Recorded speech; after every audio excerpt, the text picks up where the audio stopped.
Good evening, y'all. We're here live.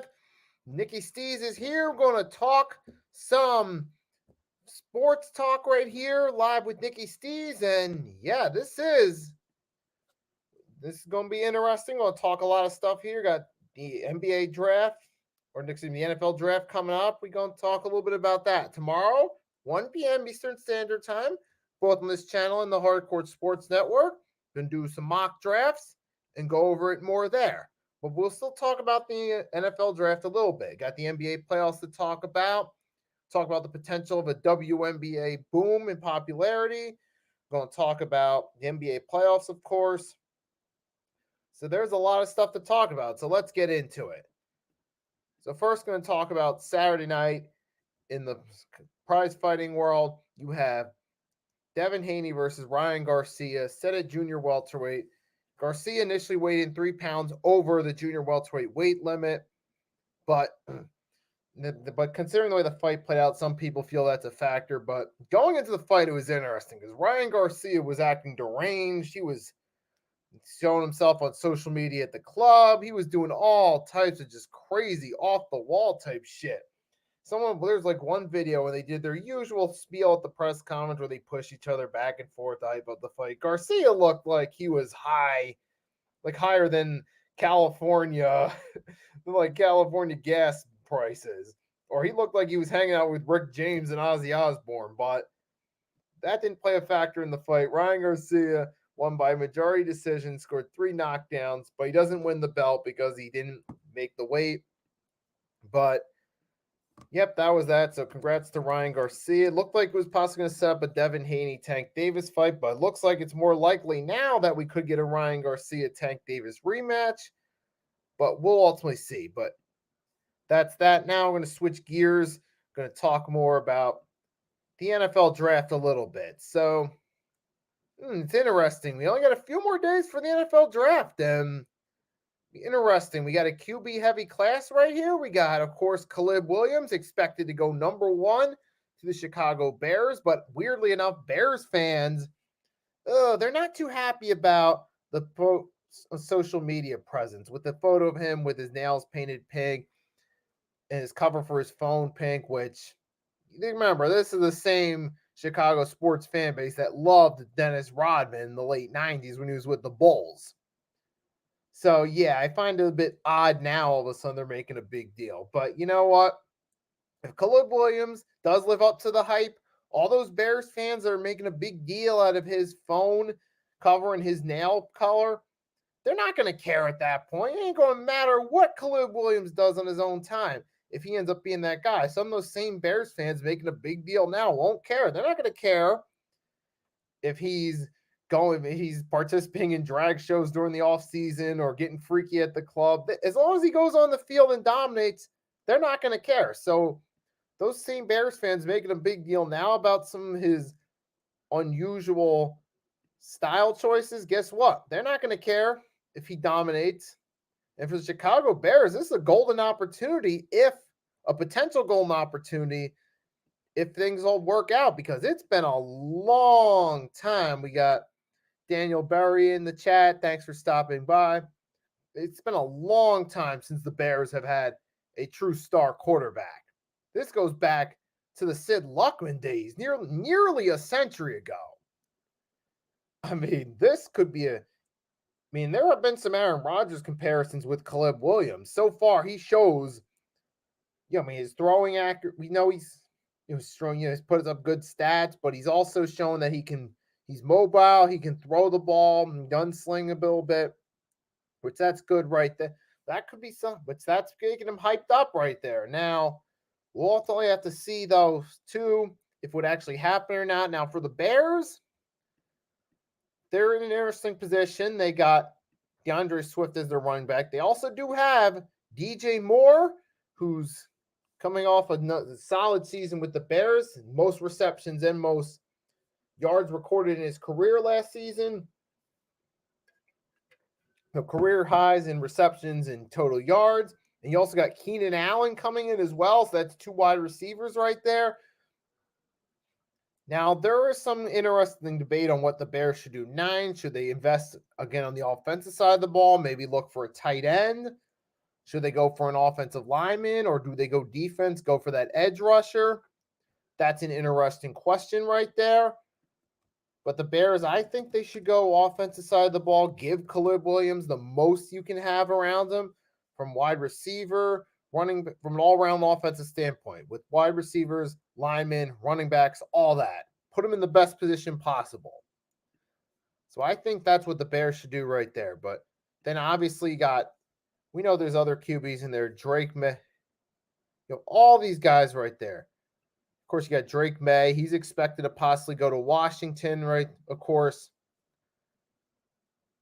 And then you got Jaden Daniels. You got Marvin Harrison Jr. But then the QB class right there, especially with Jaden Daniels, Drake May, Caleb Williams, looks interesting. There now, you do have, so for Marvin Harrison Jr., he's obviously expected to be the first. He's expected to go to the Cardinals. That seems like the obvious one. But now the question is, what does Washington do? Do they go pull the trigger on Drake May, which seems to be likely? Maybe. But then it's interesting. It's interesting. We were thinking the Broncos maybe in contention, maybe around number 11. The Broncos could, but you got to wonder though. The Vikings could be an interesting team in this too. Are they going to pull the trigger on Bo Nix possibly for the Vikings? Most likely, because the Broncos were looking like they're in contention to get him. But then earlier today, the Broncos decided to pull off a trade to get Zach Wilson from the Jets, which I don't know. What are they doing there? Are the Broncos possibly eyeing up Bo Nix, or are they possibly eyeing a trading up and just bringing Zach Wilson as a backup? But it's a bit odd that you do this close to the draft, which could tell me that the Broncos maybe had a plan, but I'm not sure what's going on right here. But the Broncos do have the number 3 pick. They trade with the Patriots, though. So, So I think Zach Wilson's coming in as a backup, and it looks like Bo Nix would go to the Vikings. He's the last QB expected in the first round, which I'll say this. I don't think Bo Nix, personally, I'm not sold on him. I mean, some of his weaknesses, because his footwork, throwing deep, and being able to quickly read his second option, that tells me those are big red flags for a player looking to go from college to the professional level. I just don't see that panning out. Yeah, I just don't see Bo Nix. I'm not sold on him. So out of the 4 quarterbacks, top quarterbacks technically, I just not sold on Bo Nix. I mean, Marvin Harrison Jr., let's face it, we're expecting him to go to the Cardinals. And then the number 5 pick's interesting for the Chargers. I feel like Chargers, you have to, if you're the Chargers, go either tight end or wide receiver at number 5. You lost your 2 best options. Mike Williams and Keenan Allen are gone. You have to go either Malik Nabers or possibly go in a tight end direction there. And that's, yeah. And I was thinking about it right here.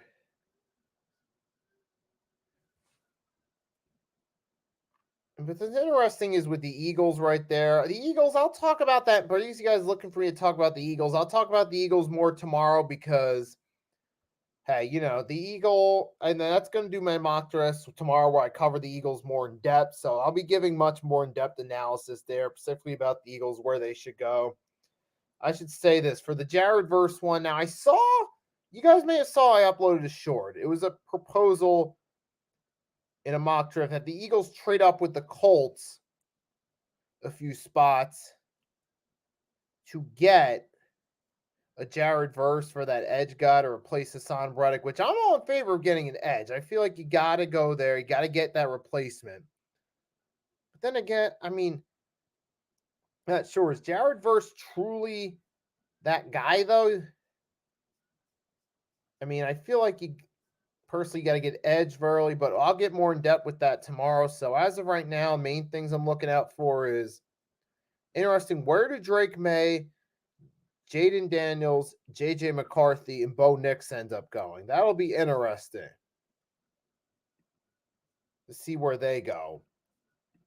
But yeah, it's gonna be an interesting night come Thursday though for sure to see what goes down with this NFL draft. I mean, you got Malik Nabers. The interesting part is with him though, he was expected to go to the Giants, but it's supposedly we're hearing that if he gets drafted by the Giants, he'll ironically pull an Eli and not sign, which is ironic because 20 years ago, 2-decade anniversary, Eli was drafted by the Chargers. He refused to play. Giants took Phillip Rivers so they could swap picks to get Eli, and the rest is history. Now, ironically, 20 years later, the Giants are likely about to get a taste of their own medicine, which is obviously leading to a lot of mock drafts indicating, not putting Malik Nabers to the Giants, because you think the Giants from history would learn, hey, this doesn't work out in your favor when you do this. Yeah, if someone's not interested in playing with you, he's not going to play with you. But I think now for the Eagles, now let's see. So I'm jumping around a little bit about this draft discussion. But the main prospects here in the first round, I'll just give you a list of who I got as the main prospects here. You got, of course, Caleb Williams, Drake May, Jaden Daniels, JJ McCarthy. That's it for the QBs. Wide receiver, Marvin Harrison, Malik Nabers. And then, of course, you got Brian Thomas Jr. is an interesting choice right there. And then you got of course, on the defensive side of the ball, you got, of course, this is a nice edge heavy, bit of an edge heavy here, prospect wise. You got Dallas Turner, you got Luada Latu, you got Jared Verse. Those are your main three edge guys right there. You got three main edge guys you're going to keep an eye out for in this right here. So there's some interesting pieces coming along here for this draft.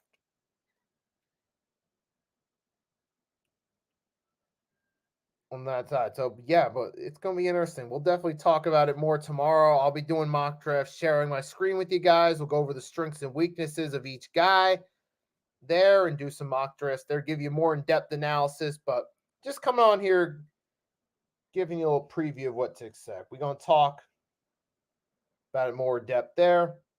I think the Eagles, I'll say this, my final thoughts for today on the NFL draft for tomorrow's big show.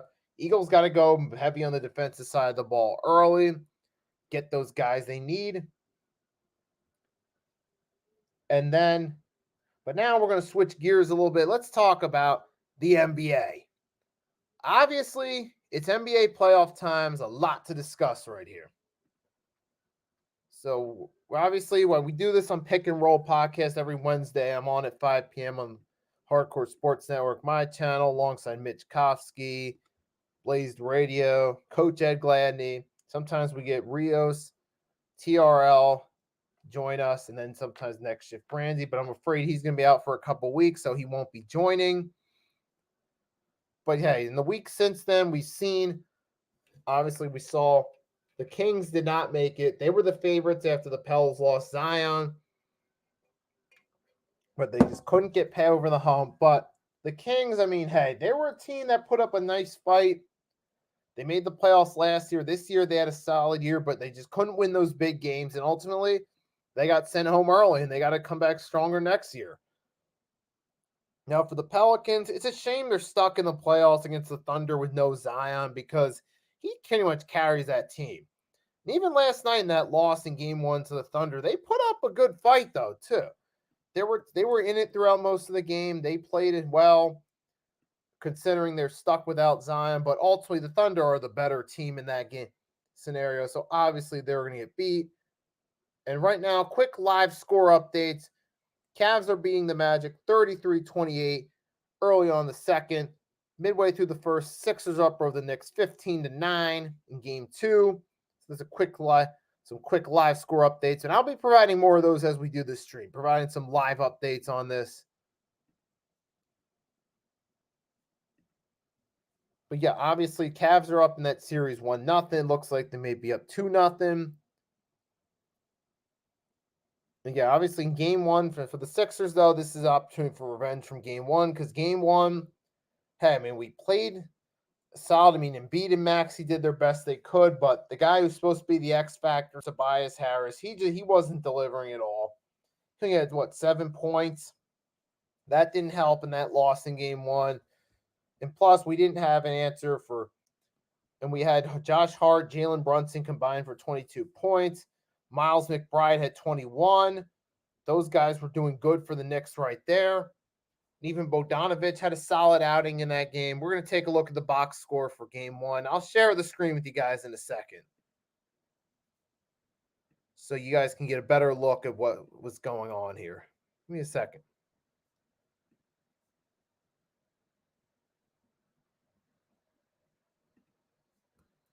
So here's a game one box score. So you see Tobias, 7 points. Kelly Oubre Jr., 10. Kyle Lowry at 18, decent effort. Maxey, 33, 29 Embiid. They did their best, but overall the Knicks were out. Plus, we had Josh Hart, Jalen Brunson, even Bogdanovic at 13. Miles McBride, 21. Like I said, those three guys scoring over 20 played a role in that outcome right there. And there you see right amongst the top left, up toward the top upper top left, live updates. 33-28 Cavs, 15-9 Sixers. So far they're winning game two thus far. Unfortunately, I didn't set up a live stream for this one because, and I set this up at the last minute, but maybe we'll be back for game three for a live stream right here. And speaking of live stream, I might do a live stream the NFL draft, but that's all subject. Let's stay on the NBA. But that was game one right there for you. And then, of course, later tonight, you got the Lakers and Nuggets.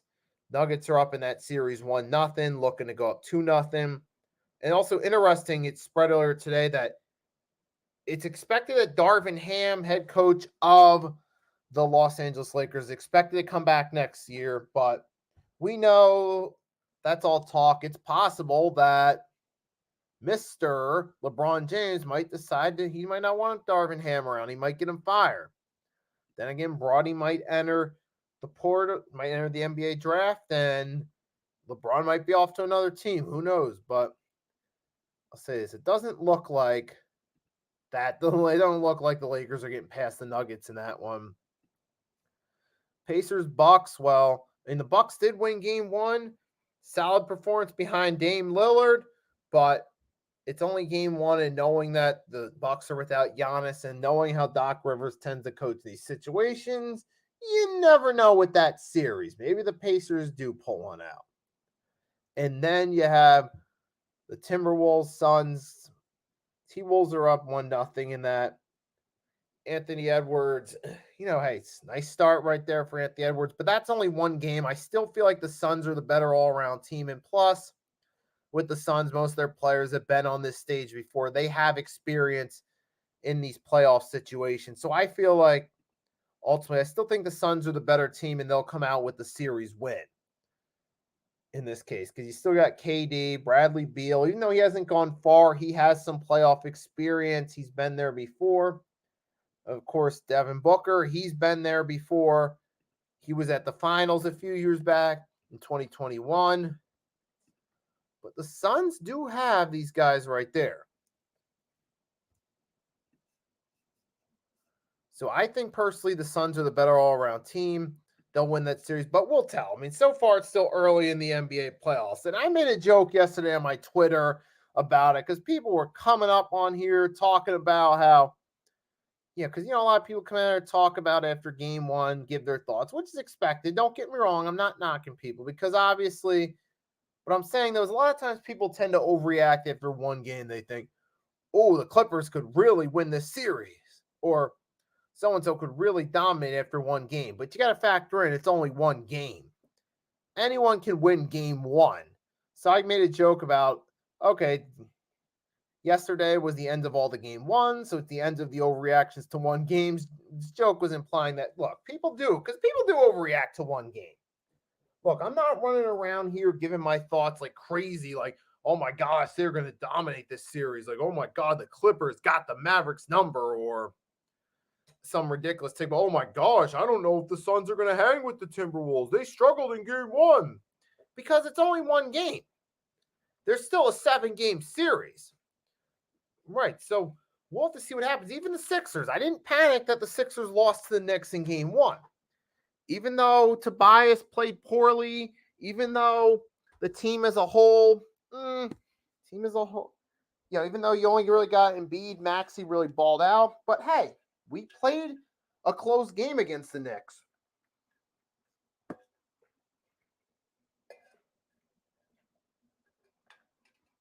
So number one, it was a close game.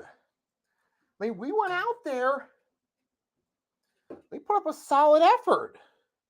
Even in defeat, we went out there and we played a good game most of the game. We tied it a couple points, but the Knicks just got us in that game. And besides, it's game one. We could still potentially win this series. So I wasn't worried about it. I wasn't ranting and raving about game one just because it's the first game of the series because of it. So, hey, I'm like, hey, game two's tonight. Last time I checked, the Sixers were winning. It was the live update I saw. So, hey, it is what it is. So, hey, let's put that game one behind us. Let's just come back. And I see some Sixers fans. A lot of them are still confident, too. Got Nitro Freak Self believes we can win this in 6. And we also got one of my coworkers who's a Sixers fan. Still, we got him. So, hey, I'm not overreacting. Maybe some people are, but I'm not. Hey, we still got a long series to go. Now, I will say this, though. The two things I do think they're coming out the most are, number one, obviously, yesterday that 20-point Celtics win over the Heat. Miami's not the same without Jimmy Butler in this series. They're not. Because Jimmy Butler, in these couple years he's been with the Heat, he's put up some nice playoff runs. And those nice playoff runs have helped the Heat make a few deep runs. 2 finals runs. They fell short in those finals, but they made it twice. And they did reach a third conference finals in the 4 seasons he's been there. This is season 5, but now they're going in there without him. You saw they were clearly outmatched by Boston without Jimmy Butler.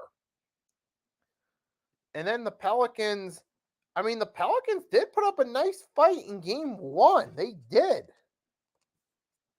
Against the Thunder with no Zion. But, hey, the Thunder are clearly the better all-around team. There's a good chance the Thunder come back from that and be like, okay, maybe they made a tougher game than we thought they would. Okay, let's put our foot on the gas pedal going forward, and maybe the Thunder still pull off a sweep. Like the Lakers and Nuggets, I just feel like, though, the Nuggets have the Lakers number. It happened last year. It happened again on Saturday. And don't be surprised if it happens again tonight. But I feel like the Nuggets definitely have the Lakers number in that one. Who knows how that's, but I don't know that. But yes. And we know for the Sixers, there was reports that Maxey and Embiid were both questionable for this one right here. But I kind of was like, I didn't check the injury report last time. Let's check right now. Are Maxey and Embiid in? Let's see. So far, we're late in the first. Sixers still winning. Embiid and Maxey are in. Maxey already has 9 points. Embiid has 6. So they're playing tonight. So a lot of Sixers fans on Twitter were awesome. They were talking about, they're like, nah, this is just head games. They're not going anywhere. And yet so far, well, hey, they're both in the game and they're both scoring early. So I think this was head games right here. And so far, there's no effect on these supposed injuries for them. But it's good. But that'd be nice right there. If we can just keep this going throughout the game, we can maybe win this game. So, hey, you know what? Hey, we'll see what happens. But hopefully, be good right there for the Sixer. Get this W. And there are some other subjects I want to talk about, so I'll switch gears that. And I'll maybe provide 1 or 2 live updates right here as we're going along with this show. But now let's switch gears. I'm going to switch gears and talk a little bit about Eagles football. And I know I'm jumping around from subject from sport to sport, jumping football, basketball, football, but hey, let's do it. But hey, I'm going to get into it. So the reason I'm doing this is because when I went away from YouTube, I didn't have the opportunity to actually give my thoughts on the Eagles all season. I left around late September. I decided to step away from YouTube for a while. And I didn't come back till the end of the season, till after the season was over, till right around after the NBA All-Star break. So yeah, point being is I was completely gone from YouTube for the season. I only was there for like 3 weeks. The final thing I talked about was the week 3 win against Tampa Bay, but let's get into it. So I'm going to finally, I'm going to give you my thoughts on the 2023-2024 Eagles season. Kind of a quick version. And we started off the season hot, obviously. We were 10-1 going into the month of December. We played the 49ers, first game in December. We thought, okay, this could ease. It was the game everyone had marked down. The rematch from the NFC Championship game the year before. The Niners wanted revenge. We wanted revenge. We wanted to prove to the Niners that all their talk about, oh, we only won because Brock Purdy was out, was BS. We were looking forward to going getting that W. But then we got blown out there by the Niners and it all fell apart. But even that being said, even early in the season when we were 10-1, there were some red flags. Like week 1 against the Patriots, we started off hot. We had a nice 14-0 lead, was it? And then kind of the rest of the game was kind of ugly. And we had to hold on a 4th down late to win that game. But even then, it was kind of sloppy. Hurts didn't look like himself from the year before, but we got the win. It was the first week of the season, so we gave it a pass. Then week 2, it was like, okay. Then the Vikings game, DeAndre Swift, we fed him the rock. He dominated on the ground. And then, this guy was a nice win against the Vikings at home. And then week 3 against Tampa Bay, we had a solid win there against Tampa. Although we did see a Jalen Hurts turnover that was a bit questionable. That had me shaking my head wondering, what was that? So we did that right there. But then, that was when I stopped after that. I stopped after that, right? Stopped YouTube after that, so I wasn't. So the rest of the season I didn't talk about. But we were 3-0 at the time, and it was looking up. It was like, okay, we got it. 3-0. Awesome. It's not great, but hey, we'll take it. So after that 3-0 start, after that 3-0 start, it was like, okay, cool. Week 4, sky's looking up. We got Washington. We beat Washington at home, but it was a tough game though. And I remember the game, it's like we didn't against Washington. Both times we played Washington, we did not have an answer for them.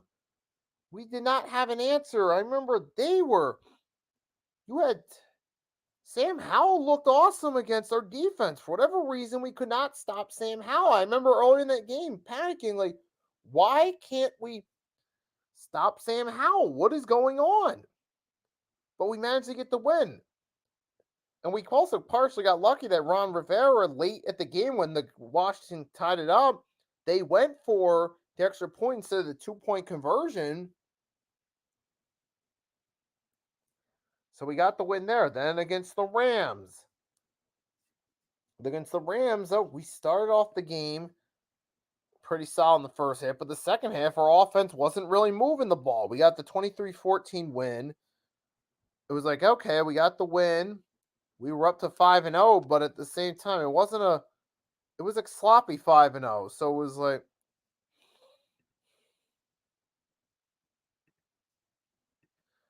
it was not a good 5-0. And then week 6 against the Jets, we had our first loss of the season. I remember Hurts turned the ball over when we were trying to run out the clock, which was stupid of us to be passing, which that ties into another problem. All throughout the season, Brian Johnson did a terrible job with play calling. I mean, an atrocious job play calling. mean, Brian Johnson was garbage. I mean, holy smokes. He was like, I mean, Jesus Christ. It was the equivalent to giving a 16-year-old kid to the Lamborghini. It was just, and early on in the season, we were still winning with luck. It was the equivalent that early part of the season. That 5-0 start was like, okay, it's like that 16-year-old with the keys to the Lamborghini who's lucky he didn't crash it. He's lucky it wasn't a wreck. And in that game against the Jets, we saw it there. And it's crazy because the Jets' offense all season sucked without Aaron Rodgers. That team was built off its defense. Well, at least early in the regular season when the defense still cared, we lost that game. It was like, yeah, big red flag there. And then we came back the following week. We had a solid win against Miami, 31-17. We only held the Dolphins to 17 points. So you remember, early portion of the season had a tie where when their players were all healthy, they were on offensively. Remember they had that 70-point outing against the Broncos early in the season?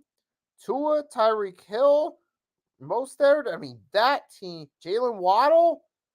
And we stopped. We all thought after the Jets game, oh my gosh, here we go, Miami. They got us. But no, we managed to win that game, 31-17. And then we shut them down to 17 points. So that was a nice win right there at the time. I was actually proud of that. Then it was around Halloween weekend. We beat Washington on the road 38-31. But that was another ugly one where they scored 31 on us. It was just that question of why was Sam Howell doing so good against us? That's just the one thing that didn't make sense. I'm like, what is going on? And then you had the Cowboys game. It was the Cowboys. The first Cowboys game, we had a good game with them. It was a nice back and forth, but late in the game, bro, we were so reckless that final drive. We had multiple penalties go against us. It was like we won against the Cowboys. I was proud of that. It was a good win, but at the same time, it was such an ugly win that it kind of was like, okay, nice win, but don't ever do that at the end again. So at this point, we are still rolling. We're 8-1. You know, things are going good, but there's still a bunch of red flags right there. We're playing ugly. So we had our bye week. Then the Kansas City game. We did not look good in that game at all. We didn't. But you remember, we kind of got lucky that who was it? Valdez Scanlon dropped a wide open touchdown at the end. We escaped with the win. Remember the first half, the offense looked awful, and I was seeing them like, oh, here we go. But then we came back. We beat Buffalo 37-34. Nice game in OT. Jalen Hurts led us down the field. Buffalo kicked the field goal on the open drive of OT, but we went down the field, won it. And OT, I was impressed with that win against Buffalo. And then just the whole team fell apart from there. Everything. The San Fran loss, then the blowout against the Cowboys in the rematch, and then the game against Seattle the week before Christmas on Monday night.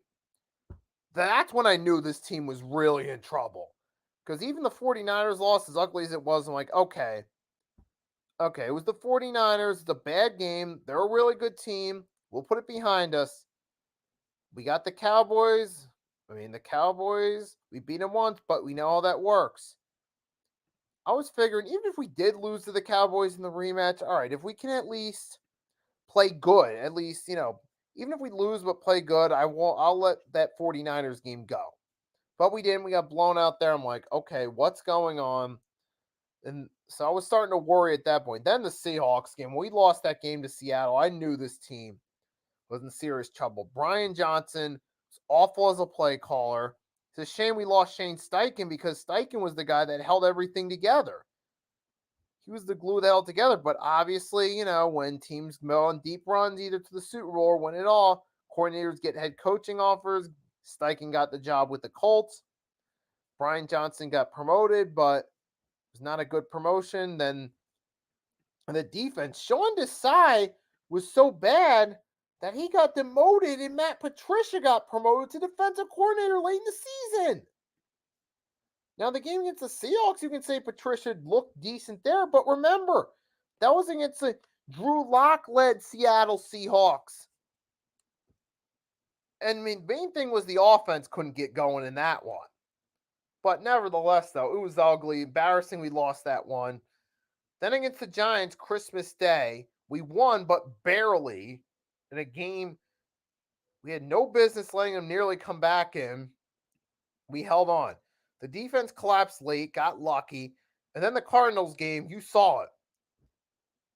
That was mainly on the defense there. I mean, granted, yes, this was the Cardinals late in the season with Kyler back, but still, you could clearly see, yeah, Matt Patricia. I mean, granted, they made an adjustment in season late in the season. So I'm not going to solely blame Matt Patricia, but still, first off, Matt Patricia had red flags going as a D coordinator that final season in New England. Their defense was not good that year. And remember, we scored 41 points against them in that Super Bowl.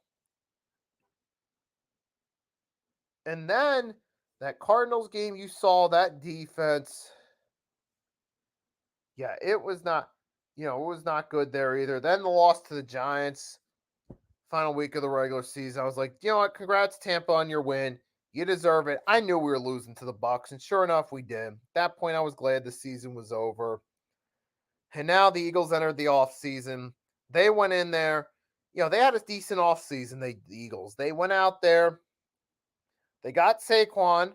That's nice. You actually got a real, you got a nice, good running back there. Now, there is the red flag of can he stay healthy? Now, my take, this could be another Christian McCaffrey. And what I mean by that is, remember, McCaffrey played was good playing in Carolina. They kept using him, and he got hurt.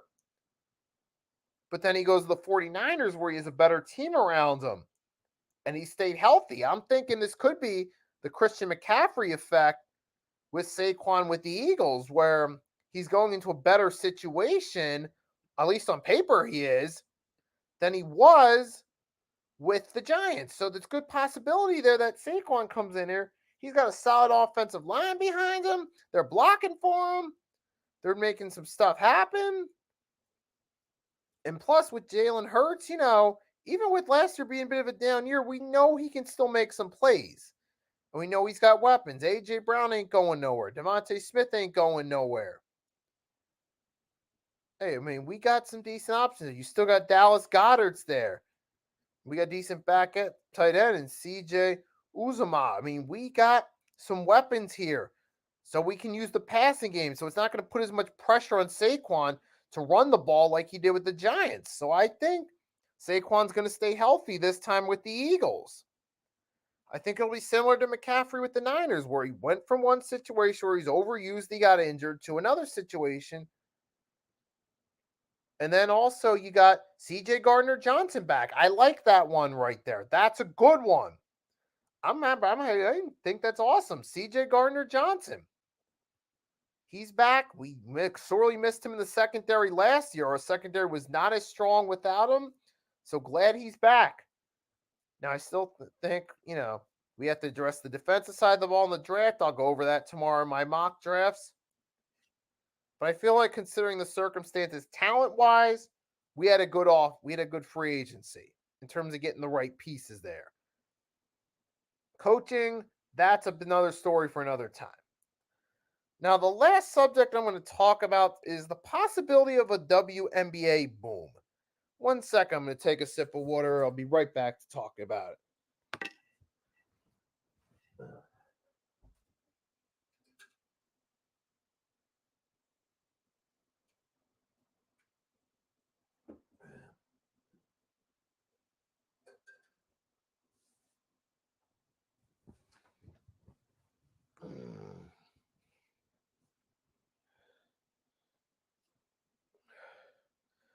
Okay, so I got my sip of water. Now we're ready for the last subject of this. We're going to close it out. Quickly talk about the possibility of a WNBA boom. Obviously, it's related to Caitlin Clark, who was a big megastar at Iowa in college basketball, going up to the WNBA. And I think It's awesome. I think it's great that the WNBA could possibly have a boom because Caitlin Clark, make no mistake about it, was the biggest star in women's college basketball in terms of name recognition. She was. She had all the accolades minus the national championship. And now she's got people talking about women's college basketball because of her. So I think this could potentially be the place for a boom. I mean, you already see with what LSU in Iowa, Angel Reese and Caitlin Clark. Now that could possibly be a thing in the WNBA. They both went same draft class. What was it? Caitlin Clark went to the Indiana team, and then sorry for not knowing their name off the top of my head. Then you have Angel Reese, the Chicago team. That's going to be potential for that rivalry to continue at the WNBA level. And plus, it's actually got people talking. It's got a little bit of noise in the mainstream going. So once, it gets out through social media that, hey, this is when they'll be playing each other, people will be paying attention to see what's going on with Caitlin Clark and Angel Reese. And that'll be good for the WNBA. It'll at least give them some notoriety, even if people aren't going to the games. And even if they're not, watching the full games, they'll still be checking out highlights to see what Caitlin Clark does at the professional level. And that'll be good for them, even just to get those YouTube views. It'll at least give them something. Now, does that mean that the WNBA will ever be on par with the NBA? No, it will not. However, it'll at least give them some push into the mainstream that it hasn't had. With Caitlin Clark, look at the effect she had on college basketball. She became, because of Caitlin Clark, primarily more people were talking about women's college basketball. I mean, with all due respect to the Cheryl Millers, the Candace Parkers, although Candace Parker had a name for herself at college level, it didn't translate over to her being in the WNBA. No offense to Lynette Woodward, but hey, no offense to Lisa Leslie, but Caitlin Clark was like the first big name to give that push for women's basketball. I mean, and even now, because of Caitlin Clark, more people now become familiar with who the Lisa Leslies were, and they were reminded of Candace Parker. And we saw with the Sabrina Ionsu, Steph Curry 3-point contest that we saw that help give Sabrina Ionsu a little bit of a name recognition, a little bit pushed into the mainstream. That's done good for her career. Let's give her some recognition because I didn't even really know who she was until then. And now with, Caitlin Clark, Angel Reese, and WNBA, it'll at least give the W something to talk about. So I do think in the coming years, you'll see a little bit of a mini push for the WNBA into the mainstream. So I think that's great for them right there. Good for the WNBA, and I think you'll see them make a push in the mainstream. To everyone that tuned in, thanks for tuning in. This was fun to do, something different. And right now, just going to take one last live update, the scores. So at halftime, Cavs are beating the Magic 58-44. Sixers are up early in the second, 32-22 over the Knicks. So live updates right there. Probably come back, drop a short video about tomorrow, the Sixers-Knicks recap. And tomorrow, 1 p.m. Eastern Standard Time, I'm going to do some mock draft for the NFL. I'm going to go over, mainly going to do an Eagles mock draft, give you my takes on what I think is going to happen. That one's probably going to be going on about an hour or longer. So stay tuned for that one. Going to talk about it. Going to do mock drafts for the Eagles, give you a preview. So I'm going to look at some players right there, some possible trade options for the Eagles, what I think they could do. So we'll have some fun with that tomorrow. So again, everyone tuned in, thank you. Have a great night. Let's go Sixers, get the dub, even the series up. So that's all I got for you for now. Until next time, signing off. Have a great night.